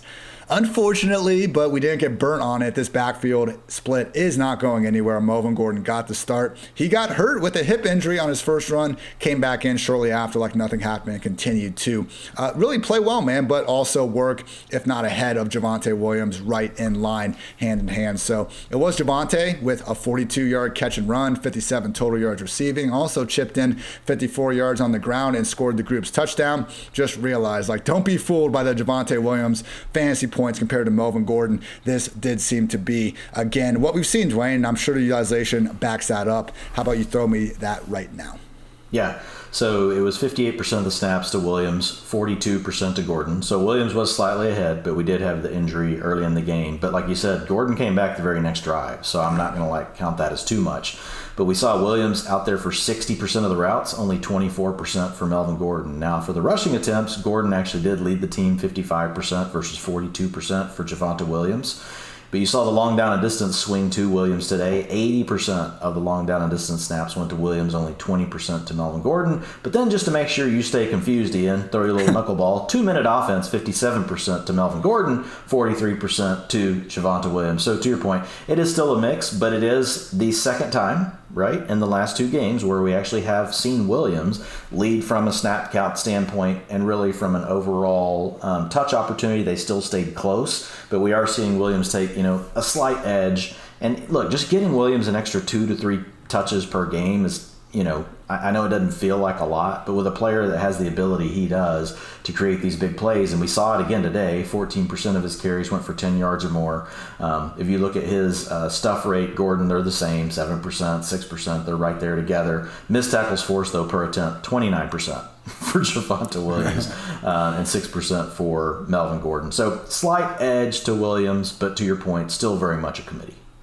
When you look at them, they really are similar, and I don't want to keep making this comparison, but it kind of works in ways too. The early down Patriots backs. Gordon has the higher PFF rushing grade than Javonte, and the same is true for Damian over Stevenson. Now, things get different when we look at yards after contact, missed tackles forced per carry. That's kind of where we start to see Javonte and Stevenson get there. Because when we watch the guys run, I agree, Javonte looks better than Melvin, and Stevenson looks better than Harris. You can say the same thing about Pollard looking better than Zeke, not to just even further confuse this situation. Just realize it's not like Javonte is awesome and Gordon sucks. It's Javonte is awesome and Gordon is still very good in his own right. It makes sense that the Broncos are going to continue to utilize them both evenly. With that said, moving through week 17, Broncos get the Chiefs, the Lions, the Bengals, the Raiders, and the Chargers once again. So even if nothing changes here, you're still looking at running backs that you're not feeling bad about starting by any stretch of the imagination. Moving over to the Chargers side of things, 303 yards for Justin Herbert, 2 touchdowns, but pair of interceptions, one of which went all the way back to the house, threw it behind Austin Eckler off the hands and proceeded to get that pick 6 done. Mike Williams, 8 targets. Eckler, 8 targets.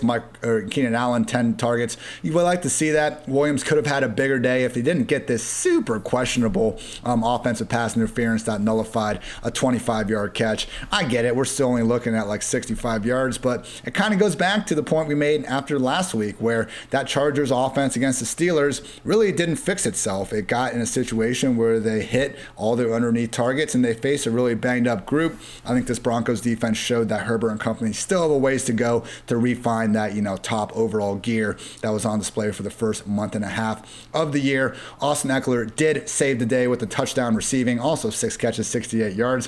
When he scored, man, they literally threw him an angle route between 2 defenders and he dropped it. Looked like he was maybe about to score. I was writing out the sheesh alert, and then all of a sudden they run the same damn play and Eckler catches it for a touchdown. So good stuff from Eckler. Continues to be locked in as an upside RB1.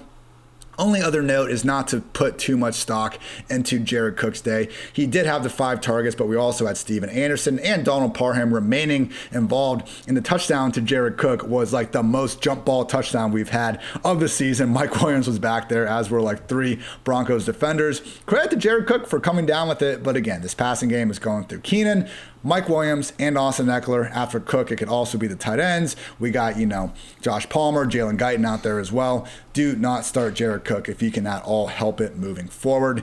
Dwayne, I believe that's mostly what I have here. Any big takeaways from the Chargers offense? It was nice to see Mike Williams get the targets back up, even if the production wasn't immediately there this week. Yeah, I mean, he was at 18% of the targets today, so still not great, but, better than, 15%. So True. you have to continue to take it. Look, it's a passing offense. They've got a good young quarterback, like we've said. Williams is the number 2 or 3 option. It's usually him or Eckler that's second behind Keenan Allen. It is pretty much Keenan Allen, over the last 5 to 6 games, pretty much dominated everything. But it's something where we know we've got a talented player continuing to be part of an offense that we like. So you'll take it, but it's to the point now where he's a wide receiver 3, right? He got as high as being like a low-end wide receiver 1 early in the season, and now he's really kind of back to what we probably thought of him before the season started, which is a wide receiver 3.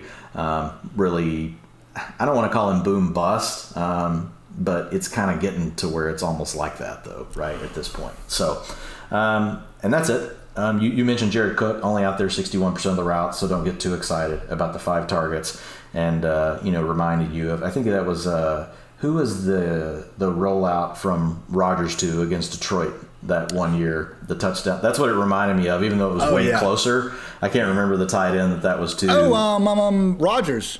Richard Rodgers. Yeah, Richard Rodgers. Yeah. So it was kind of like that, but 50 yards less of a throw. It was like the 15-yard version of that. Yeah, it was a 15-yard. It was a crazy good catch from Jared Cook. I had that game on whenever that play happened.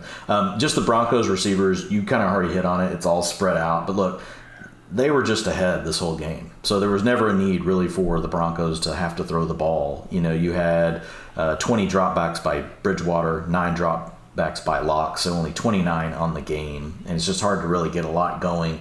And we've talked about it multiple times. Look, and you kind of hit it at the end there before you threw it over. This thing's being set up for who the next signal caller is, really, and they're going to have hopefully it's someone that can unlock all of the riches, because we know nothing against Teddy, but Teddy's not unlocking the riches. It's just a situation where you got too many mouths to feed, a conservative head coach and a conservative quarterback. It just is what it is.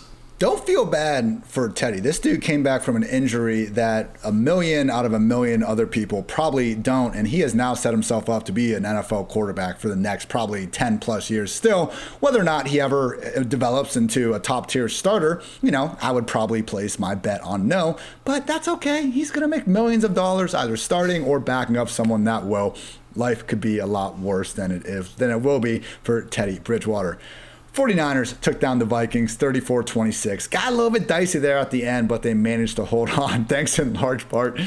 Well, not in large part, but easily the funniest moment of the game was Kirk Cousins having to burn a timeout by going under the right guard, not the center, and thinking he had to get the snap there. Watching Madison just horrified, trying to move him back over center was pretty freaking comical out there. Kirk, though, in this one really wasn't quite at his best. He did find Adam Thielen for 2 first-half touchdowns, but we kind of saw, I think, Nick Bosa and company able to influence him in the pocket. He only took 1 sack, but again, we just weren't really seeing that constant dose of big, clean pockets for him to step up and deliver rockets, and that's why this offense ultimately got held to just 19 points. Yes, I know they had 26. That's because, oh man, Dwayne, you might need to help me out on this one. Akine Nwagwu, do you have any idea? I don't. We will work on that one. Second kick return touchdown of the year. This dude can legit fly, and that has been a lot of fun to see out there. But Justin Jefferson, just 83 yards, although we did see the 9 targets. You guys know he'll have bigger days. The big story here, obviously, is Dalvin Cook.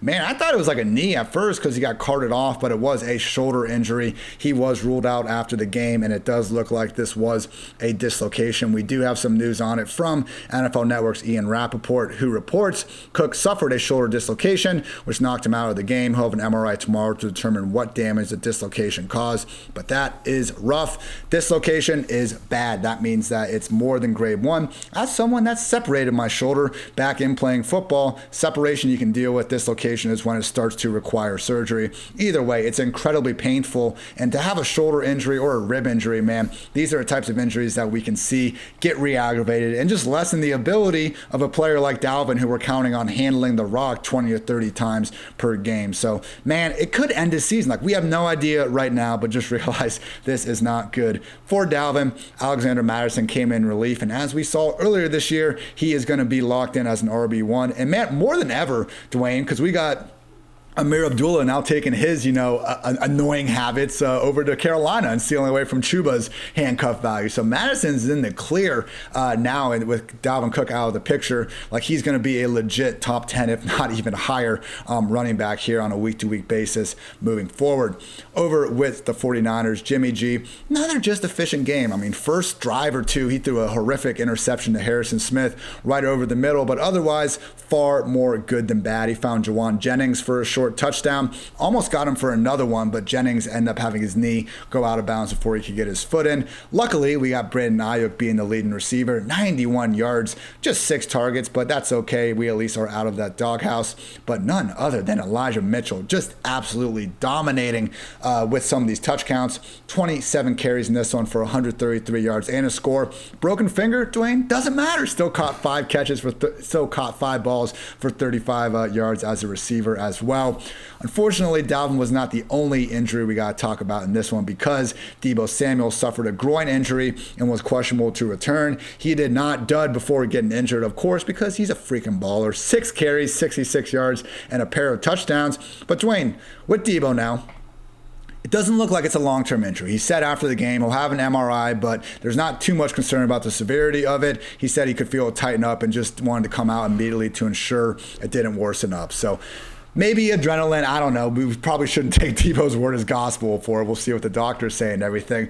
But I think the bigger kind of concern, as great of a football player as Deebo is, he was balling out over the first 8-9 weeks of the year because he had one of the largest target shares in the area, and largest air yard shares in the entire NFL. Since Kittle has come back and since Ayuk has gotten out of the doghouse, it's really been Deebo as a running back, which is fine. We don't care how he gets the fantasy points. But Dwayne, even if he is healthy here moving forward, I don't know that we can keep ranking Deebo as a top 10 receiver and just expect him to make the most out of 6 to 10 rush attempts per game. Yeah, I agree. I think it is problematic at this point. And the groin he's dealt with earlier in the season. So, this could be something where they have to shut him down for a little bit. I don't have anything saying that, so we'll have to wait and see. But it was serious enough that he needed to be out of the game in what was still a close game. The 49ers ended up, being pretty comfortable at the end just with the way it ended. But at the time, like, they still really needed Deebo Samuel in the game. So I'll be definitely interested to see what happens. But to your point, yeah, I guess the positive, Ian, is that he's such a playmaker. With having the other two back, they're finding ways to get him the ball, which is really through the running game. But honestly, we would prefer it be through the passing game. We are kind of picky, actually, because we want the receptions. You want those catches. You want those cheap point or half point, everywhere you can get it, So we'll have to wait and see. But Ayuk, over 90% of the routes again, completely out of the doghouse. Got to operate from the slot 38% of the time in this game. They're moving him all over the field, 41% of the air yards, 23% of the targets. George Kittle came up small in the box score, but 87% of the routes out there pretty much any time they really needed him to be. Only had 8% of the targets, though, today. And again, these things happen. We know George Kittle's a good player. All we need with George Kittle is we just want to know that he's healthy. And if we know that he's healthy, he's a set it and forget it type tight end. You're going to start him every single week. Elijah Mitchell, man, 70% of the rushing attempts, 23% target share on the day. 15% of his carries went for 10 yards or more. He's playing great, Ian. Like, Elijah Mitchell, he's what everybody that dropped all their fab money was hoping that they were getting. He's a top 12 back down the stretch. You got to make, at this point, like, he's a low-end RB1 every single week in my mind. He's not getting the long down and distance and all that stuff. It doesn't matter, though, with the way the 49ers offense works and how committed they are to the ground game. They don't really let scripts push them around all that much, even if they trail. And we saw that in this game because they were down early to the Vikings in this game. It was 14-7, pretty much almost to halftime. As far as the Vikings go, nothing new. We'll talk more about Madison probably tomorrow, but he's the definite, every down back moving forward, for the Vikings until they get Dalvin Cook back. Justin Jefferson's good. Adam Thielen is good. I don't think anybody needs me to tell them that. As Dwain alluded to, we do break down all the waiver wire targets on Monday afternoon. Those episodes are live on Tuesday morning, wherever you're listening to this current pod. But yeah, man, the usage is low-end RB1 for sure. And the schedule, the same schedule that we were hoping Trey Lance would be taking advantage of this time, is now going to go to Mitchell. They get the Seahawks next week, then the Bengals, then the Falcons, then the Titans. And in week 17, when you need them the most, home against the Houston Texans. I love that. Final game here. Look at us, Dwain. Maybe even getting under an hour and a half. Who knows? I don't care how long we go, but I'm just kind of saying. Dwain and I have not meant to go so far over the 2-hour mark on some of these in the past. We know you all have a few other things to do than listen to fantasy football all day and night. But now look at me rambling and causing the time to go up. Packers took down the Rams 36-28. Green Bay covered as a 2-point dog, over cashed at 56.5. So in this one, there's one story and one story alone. OBJ is back, baby. Kind of, he caught a cool 54-yard touchdown, nice double move, ran past the secondary, and really it was encouraging usage overall. All jokes aside, 10 targets for OBJ, 10 targets for Cooper Kupp, 9 for Van Jefferson. Nobody else had more than 5. They're going to center this passing game around their 3 receivers, and Beckham, along with Jefferson, and as we know, Kupp do seem capable enough of being weekly starts more times than not. Credit to Jefferson, came down with a 79-yard touchdown himself. It wasn't quite as efficient as some of these other guys, only caught 3 of his 9 targets. But hey, if the Rams aren't going to be as good as we thought they could be in the first half of the year, maybe that's not completely ideal for our aspirations here, particularly for Darrell Henderson. But at the same time, Henderson has such an ingrained workhorse role anyway that he's going to get his pretty much no matter what. And we saw that come to fruition in this game. 16 carries, 4 catches, one of which went for a score. If we can get situations where Stafford is having to push for 40 pass attempts versus the 30 attempts that we were seeing more weeks than not earlier in the year, that could be what's going to allow Kupp and then OBJ and Jefferson to rise. That's what was wrong with Robert Woods early on in the year. Kupp was dominating the target share, but also Stafford didn't have to throw that much because they were beating the piss out of teams. So all those factors could make OBJ, Van Jefferson solid starts more weeks than not here moving forward, particularly in week 13 against the Jacksonville Jaguars. So Matthew Stafford, 302 yards, 3 touchdowns. I was joking around with PFF George before I got out of the studio today, saying we might need to come up with a stat called the Stafford bad 300-plus yard and 3 touchdown performances? Because that's what it felt like out there, man. So I'm going to do some digging on that. I want to use those totals and then look at a PFF passing grade under 70 because he hit the 2 deep balls, but it was just a struggle bus largely other than that. So took a pair of sacks, had an interception in there, also put the ball on the ground and lost a fumble. So he's playing through the pain, obviously. Apparently he's been playing through the pain all year, Dwayne, but they waited until week 12 to really let anyone know after all the struggles had come to fruition a little bit more. So either way, we're still loving Kupp. I mean, this is a down game for him, and the dude had 7 catches for 96 yards. He hit that mark again. Dude, this is crazy. So I know 7 catches for 90 yards is an arbitrary cutoff, but he's hit that in almost every game this year. So I looked up how many examples of this have happened. Cooper Kupp now has 10 games this year with at least 7 catches and 90 yards. That's already the 4th most ever. And we're only done with week 12 here. We had 2014 Antonio Brown get 12 such games, 2015 Julio, and 2019 Michael Thomas had 11. Cooper Kupp is not just the wide receiver 1 this year. He is putting together historic numbers, and I'm sure he'll continue to do so down the stretch. He did come down with a 2-point conversion in this. So even though he was held outside the end zone with touchdowns, he did find his way there anyway. With the Packers, Aaron Rodgers, really the opposite of Stafford here. It was 307 yards and 2 touchdowns, and it felt like it could have been so much more.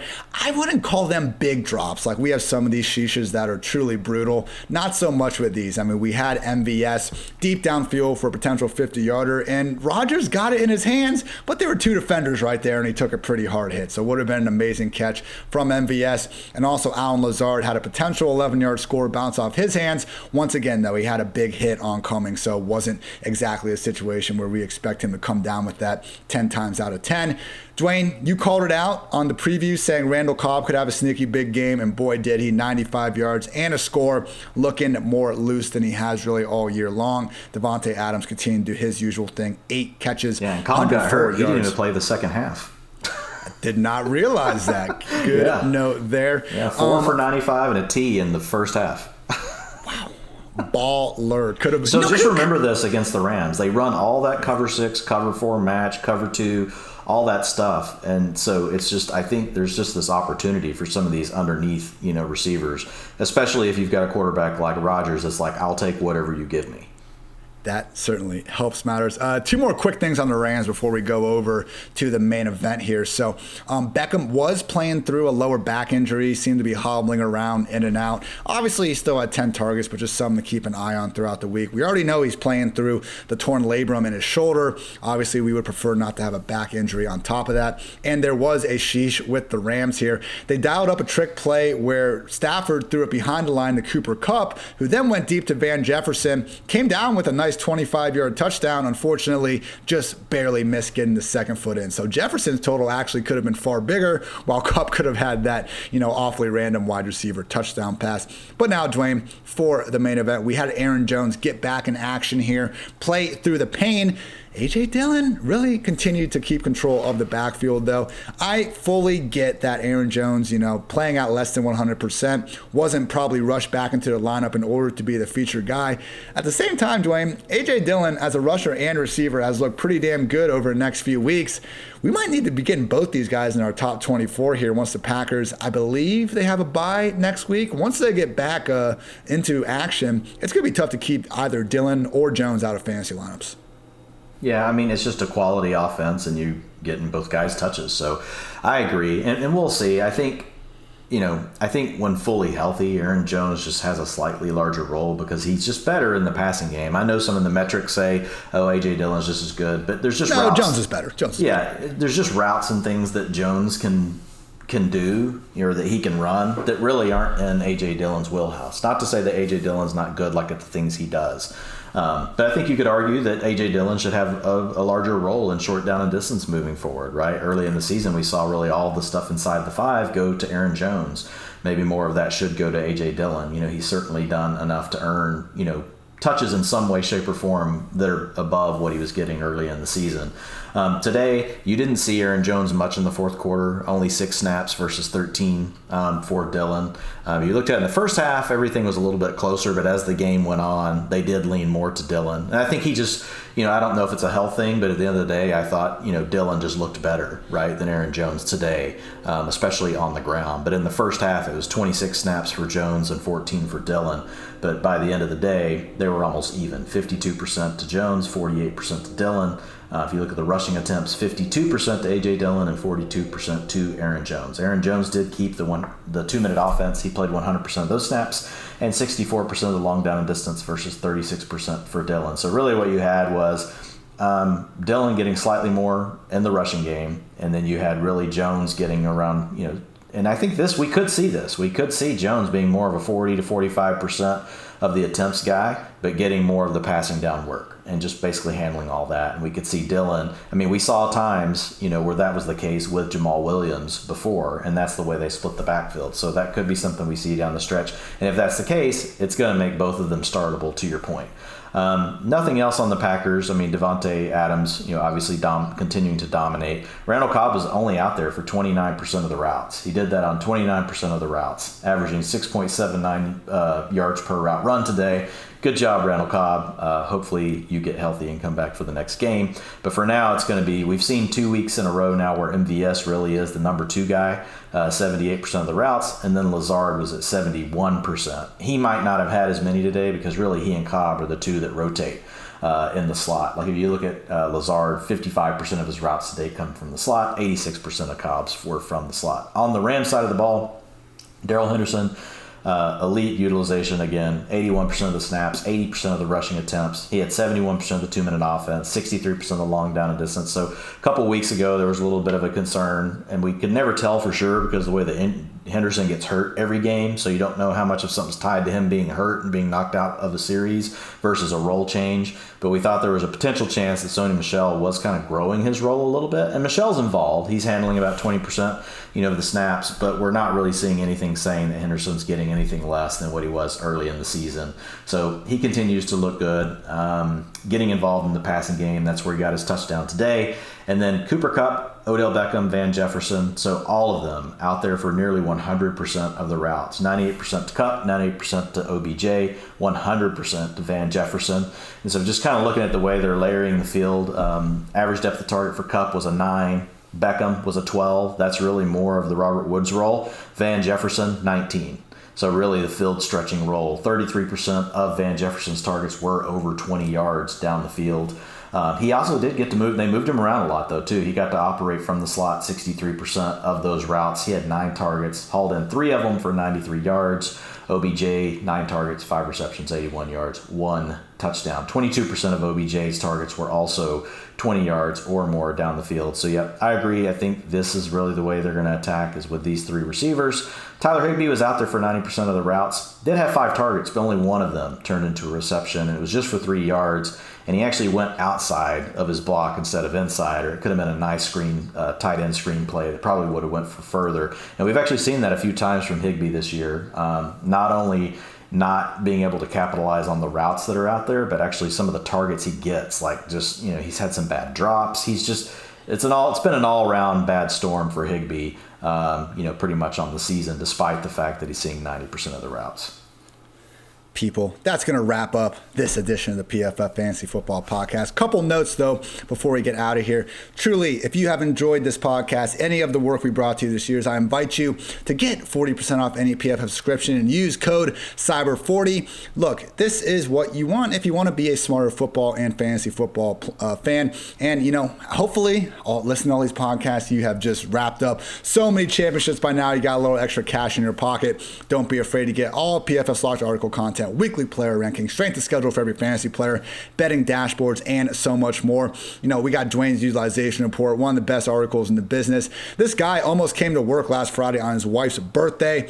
We had to all tell him to shut the hell up and go be a family man. That's how hard he's working. You guys know I'm out here each and every day. I wrote 1,500 freaking words on my review sheet just to get ready for this podcast. Should probably turn that into an article. But either way, we're out here grinding. I want to be prepared for you all. Andrew's on here. He's doing 8 articles a week. week. We got Nathan Yonke again finishing as a top 5 Fantasy Pros ranker. Kevin Cole always doing great stuff with the Unexpected Points podcast and the mastermind behind all of our projections. So truly, if I'm not asking you to go just buy something that you're not going to get any value out of, the goal is you go get the subscription, use code CYBER40, go make even more money, and go be smarter than you already were before. So again, promo code CYBER40 for 40% off any PFF sub. That is promo code CYBER40.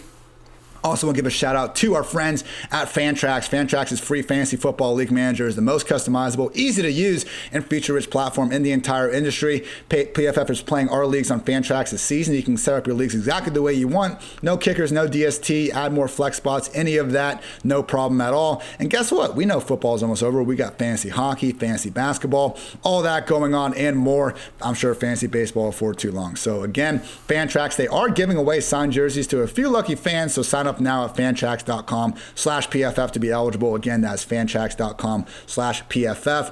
And also, DraftKings football fans, I'm sure we all love an action-packed, high-scoring NFL game, but with the latest no-brainer from DraftKings Sportsbook, an official sports betting partner of the NFL, you'll be a winner once a single point is scored. New customers who bet just $1 on any team to score can win $100 in free bets. It's that simple. Download DraftKings Sportsbook app now. Use promo code PFF. Bet $1 on any team to score and $100 in free bets. If they score, you score with promo code PFF. This week at DraftKings Sportsbook, an official sports betting partner of the NFL. Must be 21 or older. New Jersey, Indiana, or Pennsylvania. Only new customers only. Minimum $5 deposit, $1 wager, one per customer. Restrictions apply. See DraftKings.com/sport for details. Gambling problem, call 1-800-GAMBLER. And folks, whether it's football success or financial savvy, the right questions help set the stage for winning strategies. Western Insider is teaming up with PFF's very own Chris Collinsworth to share insights that can help put you ahead on both your fantasy and financial scoreboards. You can submit your questions at westernsouthern.com/askchris and then hear the answers either on the Chris Collinsworth podcast or Western Southern's Instagram. One more time, that is westernsouthern.com/askchris if you're watching on YouTube. Check out the link in the description below. Remember, Western Southern, you can rest assured on game day. Dwayne, we got a riveting AFC North game at halftime. Ravens 6, Browns 3, interceptions all over the place. We're going to go catch up to that. Anything else you want to go off your chest? No, man. So talk to you tomorrow. Good stuff as always, and I will talk to you tomorrow. We'll be back each and every day as we always have been throughout the season. So hope you enjoyed this edition of the PFF Fantasy Football Podcast. For Dwayne, I'm Ian. Until next time, take care, everybody.